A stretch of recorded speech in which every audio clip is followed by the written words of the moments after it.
I went to the Pursuit of Truth, just a really, really quick one. On the back of that last one, the thing I didn't get a chance to talk about was because it was making me think about the strikes. Yes, Aiden? I done it with the ice. Well done.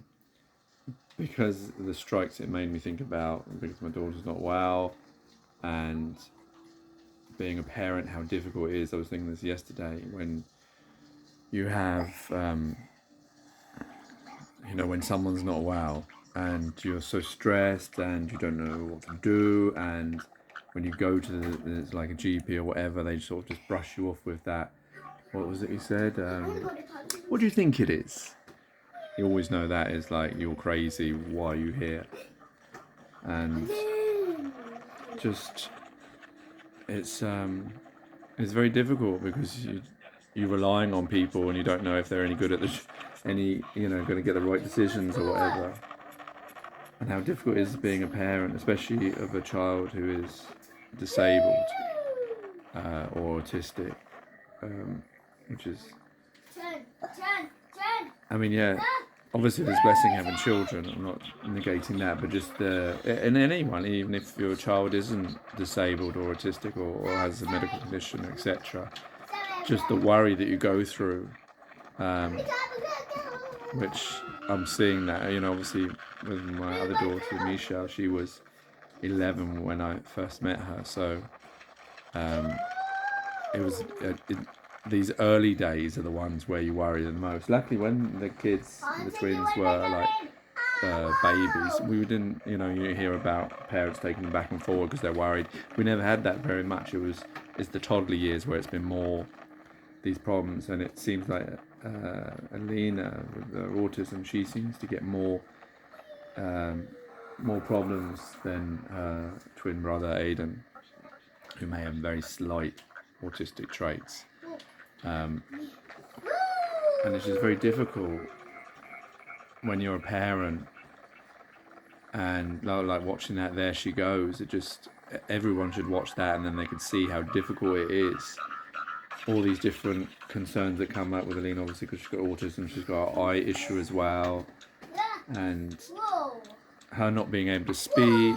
She's very strong, but the thing is, it's difficult to find things out from her, and it's difficult, the worry you go through, and the concern, and like the long-term things. You're thinking, is she going to communicate, like I'm communicating to you now? Is she going to be able to get her needs across? I do notice when she gets ill afterwards, she does sort of seems to jump, which is the strange thing. Like she was speaking a little bit today, asking to play Roblox on the computer, even typing. Typing, yeah, a 5-year-old typing, because she saw me type yes, because she wanted to click on a box, and that's where you type. So I just typed yes, thinking that's innocent. And then she just typed it herself, yes, and even pressed. I was going to say carriage return, and she pressed enter. She knows how to do that. I mean, it's amazing. She knows so many things, but those sort of social things, the communication, that side of it is missing, and so obviously it makes you worry, especially when you see, like I've covered in the Pursuit of Truth previously, about how mental health is handled in this country, and why a lot of people who are autistic or are masking or undiagnosed never want to come out or never want to be labelled like that, because once you get that label, you get treated. You don't get, because people don't know how to treat because they're used to neurotypicals, not used to neurodivergence or disabled, and they just don't know how to, because it's just because you're used to everything being a certain way, and you don't realize that it has to be a different way, and you get labeled and you get treated in a certain way, and no one really understands what you go through. So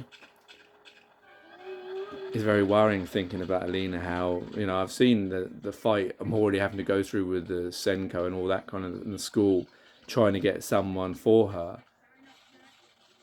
and the future of how this is going to be. And when you see the people, like it was on Sky News about the kids who were at this institute where they were meant to look after children with mental health difficulties, and all the things that have been happening to them and how they're treated. You think like people who care and love and should be in those positions, and yet they're they're mistreated or not, or they don't know how to handle them properly, or with humanity. But that seems to be a whole problem with this world, is the lack of humanity, because we see, it's too loud, Lena.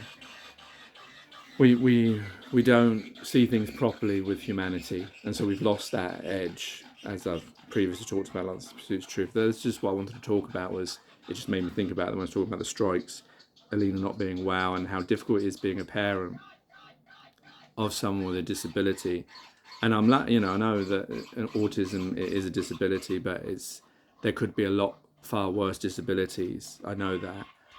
Obviously, autism, maybe things down the line. You're getting hot again, Alina, no? And how much people have to go through for their children, when they have,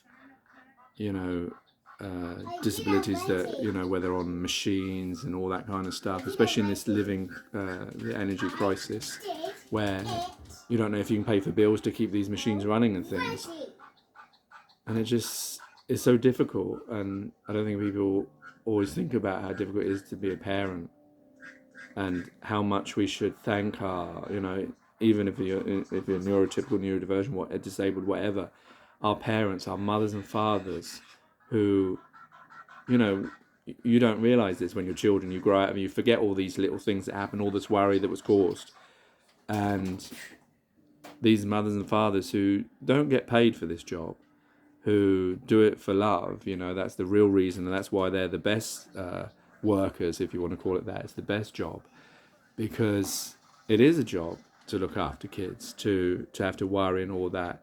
And people will often sort of look down on, especially like historically, women, because they don't have like a normal job as it is, and yet they're looking after these children, which is the hardest job that anyone could ever do. And we don't give credit for our mums and dads for all the hard work and all the pain and suffering that they went through. And then to know that when you grow up, you part from them and you hardly see them, and yet that love never changes. So yeah, that was all I wanted to talk about. Take care, take easy, good rest, and peace.